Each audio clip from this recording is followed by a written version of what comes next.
Bonjour à tous et bienvenue sur notre chaîne. Aujourd'hui, on vous parle de deux facteurs qui peuvent assurer la survie de vos projets technologiques. Lorsqu'on vous parle de technologie, rapidement, on pense coût. Effectivement, les technologies engendrent des coûts importants, ce qui nous mène souvent à avoir des décisions beaucoup plus réfléchies pour l'achat d'une technologie.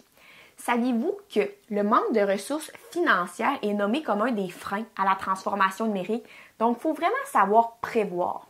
Le deuxième facteur, c'est l'imputabilité au sein de votre entreprise. Pour assurer un succès technologique, il faut un responsable de projet, un chef d'orchestre, une personne qui va s'assurer qu'on respecte la stratégie numérique et que le projet avance au rythme désiré. Sans responsable, les projets technologiques restent souvent sur le banc. Ces deux facteurs sont à prendre au sérieux en amont de l'implantation technologique. Si vous suivez nos capsules, votre phase de préparation avance à grands pas. Donc, vous êtes sur le point potentiellement d'implanter une première technologie ou déjà en cours d'implantation. Donc, c'est pourquoi aujourd'hui, on prend le temps d'adresser ces deux importants facteurs au succès de vos projets technologiques.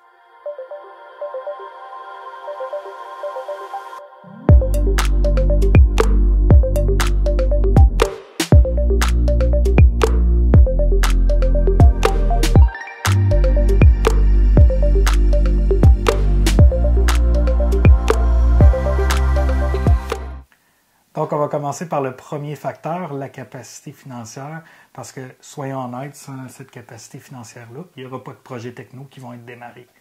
Mais évaluer la capacité financière pour des projets technologiques, ça ne se limite pas à uniquement avoir les fonds pour acheter la technologie. Il faut se questionner davantage.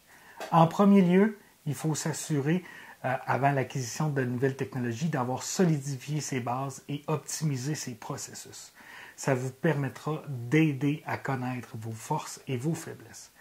Sachant ça, ça va être plus facile de choisir les bonnes technologies et la techno vous apportera de la valeur à votre entreprise. Ensuite, il faut prendre le temps de calculer le retour sur investissement des différents projets technologiques.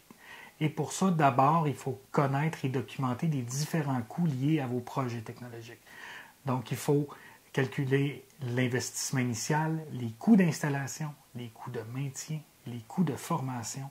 En somme, toutes les considérations financières liées au projet. Donc, connaître les coûts, c'est une bonne première phase à l'évaluation de la capacité financière. Mais il faut aussi être en mesure de calculer les retombées positives des projets technologiques. C'est les étapes préliminaires, comme vous a présenté au fil des capsules, peuvent vous aider à mieux connaître votre entreprise et ça va vous faciliter la tâche pour estimer les gains associés à chacun de vos projets technologiques.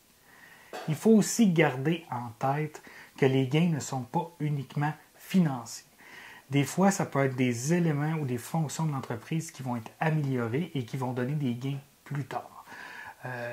Il y a des gains qui pourraient transparaître à terme sur vos revenus ou vos bénéfices. Par exemple, vous pourriez maintenir un avantage concurrentiel dans le temps ou augmenter la satisfaction de vos employés et avoir un gain de performance plus tard. Avec ces deux estimations, d'un côté les coûts et les autres les gains attendus, ça devient aisé de connaître le retour sur votre investissement et ainsi être mieux outillé pour prendre les bonnes décisions de choix de projets technologiques.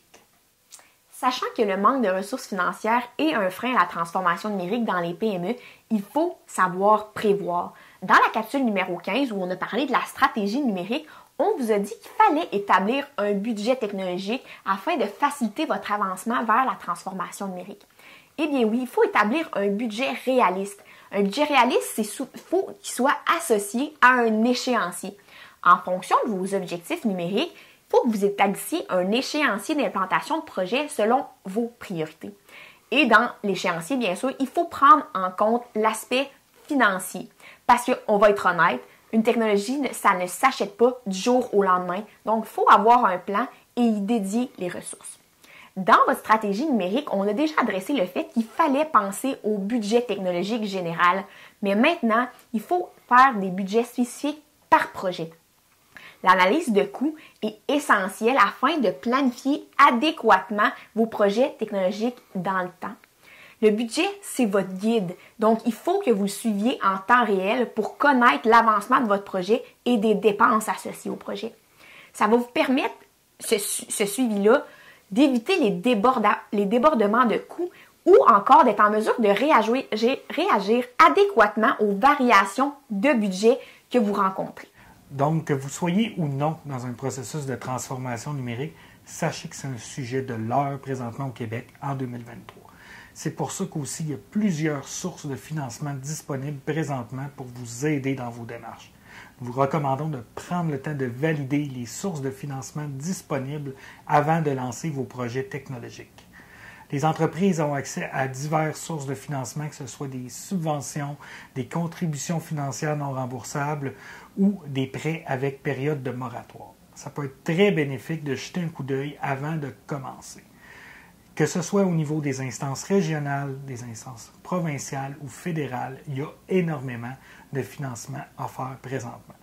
Par exemple, en date de 2023, il y a le ministère de l'Économie, de l'Innovation et de l'Énergie, le MEIE, qui offre beaucoup d'argent présentement à travers son programme d'offensive de transformation numérique ou OTN. Le gouvernement fédéral a aussi l'équivalent avec son programme canadien d'adoption du numérique, le PCAN. Donc, ces financements-là pourraient faire la différence pour vous. Avant de discuter du deuxième facteur, c'est important de mentionner que de lancer des projets technologiques, ce n'est pas le plus important. Le plus important, c'est d'assurer le succès de ces projets technologiques-là. Pour s'y faire, il faut prévoir les ressources financières et l'échéancier, mais il faut aussi en faire le suivi des avancements. Accomplir un suivi qui est serré et fréquent sur vos projets, ça peut vous assurer que ceux-ci gardent le cap vers les objectifs que vous vous êtes fixés et que vous restez dans l'estimation de coûts que vous avez élaborés. Dans les suivis, justement, il faut prendre en considération l'évolution des dépenses et assurer les retombées et les gains du projet. Ça va être important pour évaluer le retour sur investissement réel de vos projets et pour vous assurer que vos projets demeurent rentables à travers le temps. C'est en fonction de ces deux aspects importants de la capacité financière, soit le suivi de l'avancement de projet et le calcul de gains que Jonathan a mentionné, que nous introduisons le deuxième facteur à considérer en amont d'implantation technologique, soit l'imputabilité. Pour réussir une transformation numérique, il ne suffit pas d'espérer, il faut mettre toutes les chances de son côté et donc avoir un responsable. L'imputabilité, c'est quoi? Il faut que le blâme puisse être attribué à quelqu'un. Si on l'exprime de façon plus positive, il faut quelqu'un en charge du succès de vos projets technologiques. Il ne suffit pas de dire qu'on veut lancer des projets technologiques, il faut quelqu'un en charge, que lui a du temps de libérer à son horaire afin d'être en mesure de réaliser ses tâches de la responsabilité, soit contrôler et suivre le projet technologique. Cette personne-là, en fonction de l'échéancier établi, va suivre l'avancement du projet. C'est lui qui est au centre des décisions afin d'éviter tout blocage au projet technologique. C'est vraiment avec une personne imputable que vous assurez du sérieux de votre projet et même de son succès et de sa rentabilité dans le temps. Là, vous vous demandez sûrement, c'est qui le responsable? Mais c'est à vous de faire le choix à l'interne de votre entreprise. Il n'y a pas de personne parfaite. C'est sûr que c'est préférable de choisir quelqu'un qui a des connaissances ou une expertise en technologie, mais aussi cette personne-là doit avoir une vision d'ensemble sur l'entreprise, avoir un bon leadership et être en mesure d'être réfléchi dans ses décisions. Vraiment, le responsable peut venir de n'importe quel département ou occuper n'importe quel poste. Il suffit seulement d'avoir quelqu'un qui a les outils adéquats pour être en charge des projets technologiques. Lorsque vous avez choisi votre responsable, c'est important de mettre cette charge de travail à sa description de tâche. Ne pensez pas qu'il suffit seulement de nommer quelqu'un en charge. Il faut que cette personne responsable comprenne l'ampleur de sa charge de travail et puisse y dédier du temps à cette responsabilité. On ne le dira jamais assez. Il faut que cette responsabilité tombe dans sa description de tâche et qu'il soit en mesure d'accomplir les suivis et les avancements afin de mener les projets à bon port. En résumé, la capacité financière et l'imputabilité, c'est deux facteurs cruciaux à inclure dans votre plan de stratégie numérique.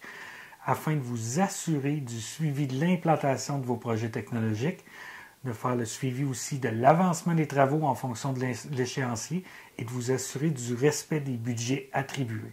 C'est des considérations essentielles pour garantir le succès de vos projets technologiques. C'est ce qui termine la capsule pour aujourd'hui. Abonnez-vous à notre chaîne pour ne rien manquer. On se voit à la prochaine et le prochain sujet qu'on va discuter, c'est la gestion des technologies de l'information. À bientôt!